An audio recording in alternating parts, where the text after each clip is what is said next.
এত ইস্যু হয় যে সবকিছু নিয়ে কথা বলা সম্ভব হয় না, কিন্তু এটা নিয়ে কথা কইতেই হবে। আজকের যে বিষয়টা আর কি, সেটা হইতেছে জুলাই যোদ্ধাদের আইনি সুরক্ষা দিতে অধ্যাদেশ হইতেছে। একদিন পরে ঘুম ভাঙিছে সবার। আসিফ নজরুল একদিন পরে অধ্যাদেশ বানাইতেছে।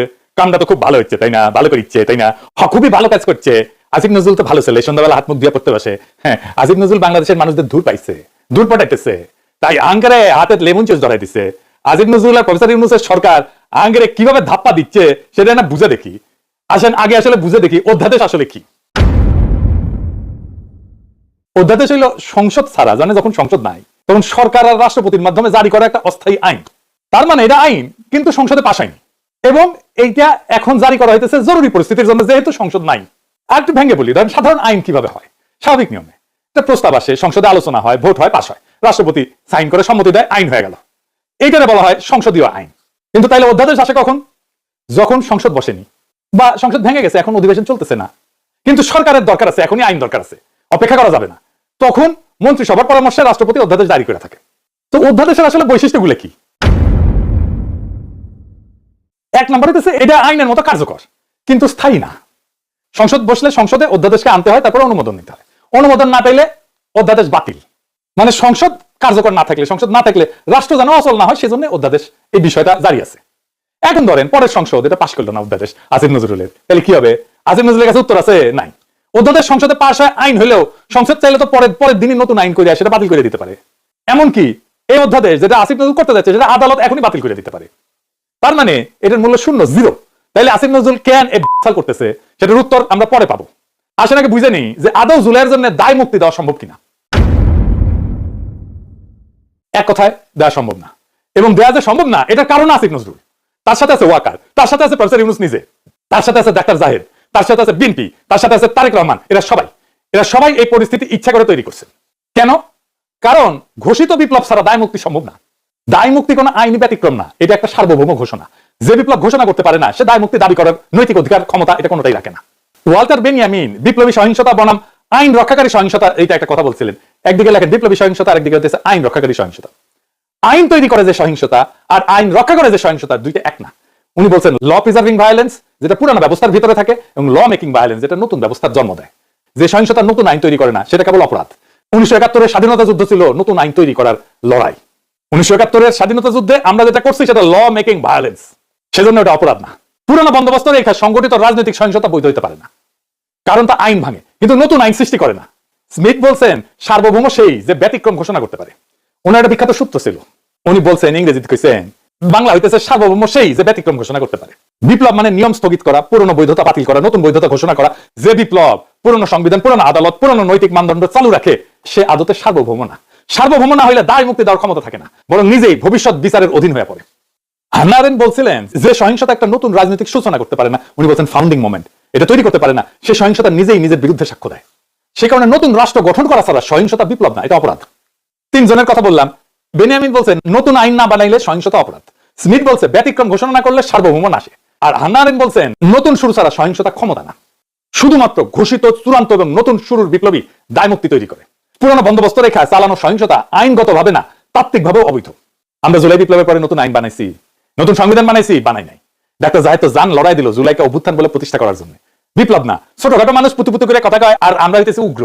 কিন্তু এদের ডাক্তার জাহেদ হইতেছে সিকনা বুদ্ধি, সামনে এমন মাইর দেবে টেরি পাইবেন না, একদম খাইয়া ফেলবে আর কি। জাহেদ খান জুলাইকে অভ্যুত্থান বলে প্রতিষ্ঠা করার জন্য দেওয়ানা ছিল।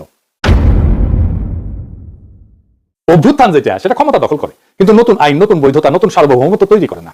পুরনো সংবিধান, পুরনো আদালত, পুরনো রাষ্ট্র কাঠামো চালু রাখে। তাই সহিংসতা যেটা সেটা আইন ভাঙা হয়, আইনের নির্মাতা না। আমরা যেটা জুলাই করছি সেটা আমরা আইন ভাঙছি আইন নির্মাণ করার জন্য, কিন্তু আমাদের নতুন আইন নির্মাণ করতে দেয়নি এই জাহেদারা, এই আসিফ নজরুলেরা, এই প্রফেসর ইউনূসেরা। সেই কারণে এইটা ল ব্রেকিং ভায়োলেন্স হয়ে গেছে, ল মেকিং ভায়োলেন্স হয়নি। অভ্যুত্থানের সময় যে সহিংসতা হয় সেটা পরে অপরাধ হিসেবে বিচারযোগ্য থাকে। সেই কারণে ডাক্তার জাহেদরা 24-এর বর্ষা বিপ্লবকে বিপ্লব না বলে অভ্যুত্থান বলে প্রতিষ্ঠা করার জন্য দেওয়ানা হয়েছিল, যেন জুলাই বিপ্লবীদের পরে জবাই করা যায়। তার মানে এই জাহেদারা তাই চাইছে যা আওয়ামী লীগ চাইছে। আওয়ামী লীগ আর হাসিনা যে পুলিশ হত্যার সহিংসতার কথা বলে, জুলাই যোদ্ধাদের ফাঁসি দিতে চায়, তার তাত্ত্বিক ভিত্তি তৈরি করে দিচ্ছে এই জাহেদ, এই সামের সিকনে, এই সিকনা বুদ্ধির লোকটা। আপনাদের জিজ্ঞেস করা উচিত, তাকে ধরা উচিত, এই কাম কেন করছিলেন। মাদিরে যে পুলিশ ধরে সে বৈধতা দিচ্ছে জাহেদ। দায় মুক্তি বাংলাদেশের ইতিহাসে একবারই হয়েছে, সেটা 1971-এর পরে। কারণ ওইখানে আমরা নতুন শুরু করতে পারছিলাম, ওইখানে লড়াইয়ের বিজয় ছিল আমাদের বৈধতা। এইখানে আমরা বিজয় হয়েছি, কিন্তু আমরা আমাদের বৈধতা তৈরি করতে পারিনি। নতুন শুরু করতে পারি নাই, সেই কারণে দায় মুক্তি দেওয়া সম্ভব হবে না, যতই বলুক আসিফ নজরুল। তাইলে আসেন, আসিফ নজরুল কেন এই অধ্যাদেশ করতে এত ব্যস্ত? কারণ হইতেছে আসিফ নজরুল নিজে দায় মুক্তি চাইতেছে। সে জানে সে কি আকাম করেছে। কি আকাম করছে জানেন? দেশ যখন একটা বিপ্লবী সন্ধিক্ষণে, যখন আমরা নতুন রাষ্ট্র তৈরি করব, হাসিনা পলাইছে, সেই সময় সে ওয়াকার আর বিএনপির সাথে মিলে পুরো বিপ্লবটাকে লাইনচ্যুত করছে। বিপ্লব ওই রাতেই শেষ। তারপরে ধৈর্য ধৈর্য বিপ্লবের সাথে সম্পর্কহীন বুড়াগুলা উপদেষ্টা বানাইছে, সংবিধান সমুন্নত রাখছে, ওয়াকারকে রাখছে, চুপ্পু করে রাখছে। আমরা সেকেন্ড রিপাবলিক করব বলছিলাম, নতুন রাষ্ট্র করব না, উই বেশি বোঝে, উই একাই বিপ্লবের স্টেক হোল্ডার।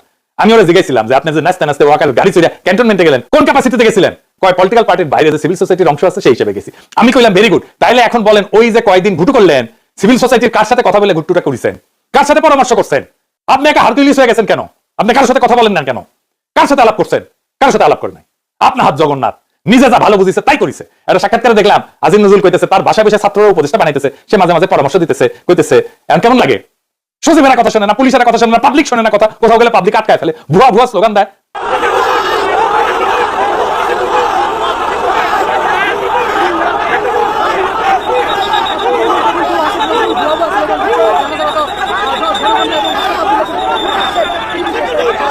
খুব মজা না? হ্যাঁ, এখন তো এগুলো শুনিচ্ছেন, এরপরে পাবলিক থাপড়াবে ধরে রাস্তায়, রাস্তার থাপড়াবে। ওই সময়টাতে ঠিক হয়েছে সংবিধান সমুন্নত রাখতে হবে। ওই যখন ঘুটু করিচ্ছে, সংবিধান সমুন্নত রাখলে 2024 সাল লড়াই, বিপ্লবী সহিংসতা সব অবৈধ হয়ে যায়। বৈধ হয় হাসিনার খুন করা, ছাত্রলীগের গুন্ডামি, পুলিশের গুলি, সব বৈধ হয়ে যায়, কারণ সরকারের বিরুদ্ধে বিদ্রোহ তারা নিয়ন্ত্রণ করতেছে। এই কাজ করছে আসিফ নজরুল, এই কাজ করছে জাহেদ, এই কাজ করছে বিএনপি, এই কাজ করছে তারেক রহমান, এই কাজ করছে প্রফেসর ইউনূস। নিজে আইনের লোক হইয়া আসিফ নজরুল ওই 3 দিনে ছাত্রদের সাথে বসে উপদেষ্টা পরিষদ বানাইতেছে, আর ওই প্রসেসের মধ্যে দিয়ে ওই ছাত্রদেরই মৃত্যু পরোয়ানা লিখতেছে আসিফ নজরুল। এখন অধ্যাদেশ বানায় লেমন জুস ধরাই দিতেছে। এই অধ্যাদেশ বালটা করবে। 1975-এ যারা সোহরাওয়ার্দী বডিগার্ডের ফুটা করেছিল তাদের জন্য সংবিধানে ইন্ডেমনিটি দেওয়া হয়েছিল, কাম হয় নাই। 1975-এর ওই বিপ্লবী ঘটনার পরে যেই দল বিএনপি ক্ষমতায় আসছে, তারাই কর্নেল ফারুক, বদুল হুদাকে, শাহরিয়ারকে তুলে দিচ্ছে আওয়ামী লীগের হাতে, যেন ফাঁসি দিতে পারে আওয়ামী লীগ তাদের জেলে পড়ে, রায় হয় নিম্ন আদালতে, আপিল চলতেছিল। খালেদা জিয়ার আমলে খালেদা জিয়ার সরকার সবাই ছেড়ে দিতে পারতো, আইনসঙ্গত ভাবে ছেড়ে দিতে পারতো, আপিল নিষ্পত্তি করে। কিভাবে জানেন? আসেন একটু বুঝে দেখি। রায় দিছিল ফায়ারিং স্কোয়াডে মৃত্যুদণ্ড। বাংলাদেশের সিভিল আদালতে ফায়ারিং স্কোয়াডে মৃত্যুদণ্ডের বিধানই নাই।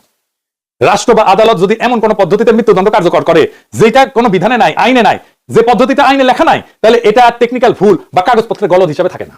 এইটা তখন সংবিধান ভাঙার বিষয় হয়ে যায়। কারণ বাংলাদেশের সংবিধান বলছে মানুষকে শাস্তি দিতে হলে সেটা আইনের ভেতর থেকে দিতে হবে, আর্টিকেল 31। আর মানুষের জীবন কেড়ে নেওয়া যাবে শুধুমাত্র আইনসম্মত প্রক্রিয়ায়, আর্টিকেল 32। এই সীমা লঙ্ঘন করলে দুইটা কথা পরিষ্কার ভাবে বলা যায়, মানে বিচারটা সংবিধানের চোখে বৈধ থাকে না। রাষ্ট্র নিজেই আইনের সীমা পাড়ায় গেছে, আইন যে ক্ষমতা দেয়নি সেই কাজ রাষ্ট্র করছে, এটা করতে পারে না। আইনের বাইরে যায় মৃত্যুদণ্ডের এমন কোন পদ্ধতিতে মৃত্যুদণ্ডের আদেশ দেওয়া, মানে এটা শুধু ভুল না, এটা রাষ্ট্রের অবৈধ কাজ, আদালতের অবৈধ কাজ। খালেদা জিয়া সরকার কিছুই করে নাই, আপিলের কাজ বন্ধ করে রাখিছিল। হাসিনা আইসা সামে সবাই ফাঁসি দিয়ে দিছে। এই হাসিনা পলানোর ফলে প্ল্যান ছিল এইটাই যে বিএনপি আর ওয়াকার সামে তুলে দিবে জুলাই বিপ্লবীদের আওয়ামী লীগের হাতে। বিএনপির প্ল্যান এখন প্রকাশ্য, তারা আওয়ামী লীগকে ফিরে আনতে চায়। আমি ব্যানে ব্যানে করছি না, আমি প্রমাণ দিতেছি। দেখেন হিন্দু সম্প্রদায়কে দিয়ে কি বলানো হইতেছে।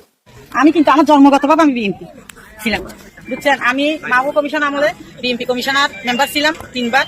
এখন দেশে আসছি গঠন করে, কিন্তু এখন আমি মা বোনকে বলছি নিজের ইজ্জত যদি রক্ষা করতে চান আপনারা সবাই বিএনপি কে ভোট দিন। বিএনপি বলে কেউ অবহেলা করবেন না কেন, এখন আওয়ামী লীগ নেই, এটাই বলছি যে এটা আমাদের মাতৃ জন্মের কথা। মা বোনরা বলছে যে আওয়ামী লীগকে ভোট দিও, বিএনপি কে দিও না। কিন্তু এখন বর্তমান আমরা আছি এখন বিএনপির হাতে, আমাদের আওয়ামী লীগ নাই। তোমরা সবাই নিজের ইজ্জত যদি বাঁচাতে চাও, নিজের একটা মেয়ে যদি বড় হয় মা বাবার বয় থাকে, কিন্তু এখন বয় নেই আর। এখানে সবাই, এখানে আমাদের মা বাবা এরা সবাই এদেরকে চিনেন। যদি দূরের মানুষ হতো তাহলে বয় ছিল, এরা দূরের মানুষ নেই, এখানে আমাদের দেশের মানুষ। কোনো যদি ক্ষতি হয় কিছু হয় আপনাদের ওদেরকে ডাকতে পারবেন। আমরা এখানের মানুষ সবাই, এখানে সবাই একজোট হয়ে 12 তারিখ ভোট দেবেন, সবাই ভোটের জন্য যাবেন। কিন্তু অনেকজন বলে বিএনপি কে ভোট দেবো না, যাবো না, না এটা মনে করবেন না। বিএনপি কে দিলে মনে করবেন কোনোদিন আবার আওয়ামী লীগের হাতে যেতে পারবেন আপনারা। বিএনপি কে চান কিন্তু অন্য দল দেখবেন, কিন্তু নিজের হাতে নিজের কপালে হাত মারবেন। এখানে বিএনপি ছাড়া কোনো উপায় আমাদের নাই। এখানে হিন্দু বা মুসলিম হোক সবাই বিএনপি কে চান। আমি বলছি আমাদের এই এলাকার সবাই আপনারা বিপদের সময় এদেরকে পাবেন। এরা এখানে খাসের লোক, এরা দূরের নয়, কেউ খাইয়ে যেতে পারবেন এখান থেকে আমাদের হাত থেকে, কেন এগুলো আমাদের দেশের লোক। তাই আমি বলছি মা বোনকে, এখানে মহিলা হইয়ে বা পুরুষ হইয়ে ওই বিএনপি কে দেবো না, ওই এই কথা বলিয়েন না। কেন আমরা এখন একটাই দল, বাংলাদেশে একটাই দল আছে, ওইটাই কোনো দল না, এটা নিজেরাই দল করছে, যে এটাকে কেউ সমর্থন দেবে না ওই দলকে। আমরাই এখন হচ্ছি যে কি সবাই বলো বিএনপি কে চাই, ভোট চাই, ধানের শীষে ভোট দেবে, এটাই আমরা চাই। আমাদের তো ধানের শীষ সবাই, আমি বলছি ধানের শীষে টিকে দিলে আপনারা মনে মনে বলছেন যে ধানের শীষ কেন দেবা, আগে তো আমরা আওয়ামী লীগ ছিলাম না, এখন আমরা আওয়ামী লীগ। ধানের শীষে আওয়ামী লীগ মনে করবেন কেন? আওয়ামী লীগ আসার জন্য আমরা এটা একটা পথ, আমরা বিএনপি কে যদি চাই, বিএনপি দেখে 10 বছর বাদ হলে আমাদের নেত্রীকে আবার আনবে, জানেন এটা। কিন্তু ওদের হাতে যদি চলে যায়, পাকিস্তানে চলে যেতে হবে সবাইকে, মনে করবেন। শুনলেন তো, কইতেছে আগে আমরা আওয়ামী লীগ ছিলাম, এখন আমরা আওয়ামী লীগই আছি। ধানের শীষকেই আওয়ামী লীগ মনে করবেন কেন? কারণ আওয়ামী লীগ আসার জন্য এই একটাই পথ। আমরা বিএনপি কে যদি চাই, বিএনপি দেখেন 10 বছর পরে হইলেও আমাদের নেত্রীকে আবার আনবে। শুনেছেন? নিজের কানেই তো শুনলেন। আরেকটা প্রমাণ দিতেছি, আসেন সে প্রমাণটা দেখি। এই যে সংসদ নির্বাচন হইতেছে, এখানে এমপি কে ভোট দেওয়া ছাড়া একটা গণভোট হবে। যে গণভোট হবে, বিএনপি কিন্তু ঘরের মধ্যে এগুলো স্বীকার করেছে, গণভোটে যে সমস্ত জিনিস থাকবে, এই গণভোটে হ্যাঁ বা না ভোট দিতে হবে। হ্যাঁ ভোট দিলে কি কি পাবেন? আপনি 12টা জিনিস পাবেন। 12টা কিভাবে আগামী রাষ্ট্র চলবে সেটা ঠিক করতে পারবেন। কি কি সেটা একটা একটা করে বুঝে দেখি, শুনেন মন দিয়া। আপনি কি এমন একটা বাংলাদেশ চান যেখানে তত্ত্বাবধায়ক সরকার, নির্বাচন কমিশন, সরকারি কর্ম কমিশন মানে যেটাকে পিএসসি বলা হয়, এটা গঠনে সরকারি দল এবং বিরোধী দল একত্রে কাজ করবে? সুন্দর কথা না? 2 নাম্বার, সরকারি দল ইচ্ছা মতো সংবিধান সংশোধন করতে পারবে না। সুন্দর না কথাটা? 3 নাম্বার, সংবিধানের গুরুত্বপূর্ণ পরিবর্তনের ক্ষেত্রে গণভোটের বিধান চালু হবে। সুন্দর না? আমরা সবাই মিলে ভোট দিয়ে ঠিক করবো। 4 নাম্বার, বিরোধী দল থেকে ডেপুটি স্পিকার এবং গুরুত্বপূর্ণ সংসদীয় কমিটি সমূহের সভাপতি নির্বাচিত হবেন বিরোধী দল থেকে। সুন্দর না? যত মেয়াদী হোক, কেউ সর্বোচ্চ 10 বছরের বেশি প্রধানমন্ত্রী থাকতে পারবে না। সংসদের নারী প্রতিনিধিত্ব পর্যায়ক্রমে বাড়বে।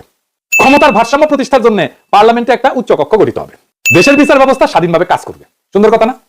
আপনার মৌলিক অধিকারের সংখ্যা বাড়বে। কি রকম একটা মৌলিক অধিকার হইতেছে, ইন্টারনেট সেবা কখনো বন্ধ করা যাবে না, এটাকে মৌলিক অধিকার হিসেবে ঘোষণা দিবে। তার হাসিনা এটা বন্ধ করে দিছিল। দণ্ডপ্রাপ্ত অপরাধীকে রাষ্ট্রপতি ইচ্ছা মতো ক্ষমা করতে পারবে না।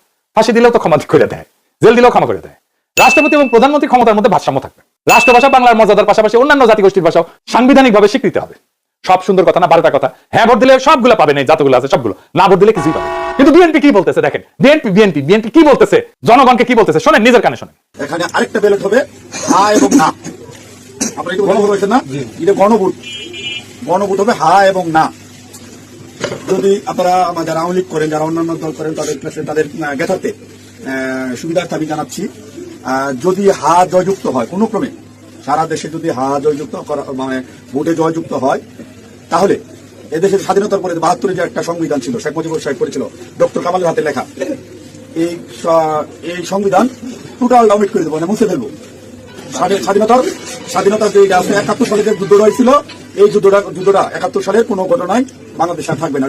আপনার ইয়ের মধ্যে সংস্কার করতে চাইতেছে, যে সংস্কারের জন্য হানা ভোট হইতেছে, এর মধ্যে লেখা আছে 71 সালকে বাদ দিয়ে 24-এ যে ইটা হয়েছে, গণভোটটা হয়েছে 71 জায়গাটা নিবে 24 সাল। কেন নিবে?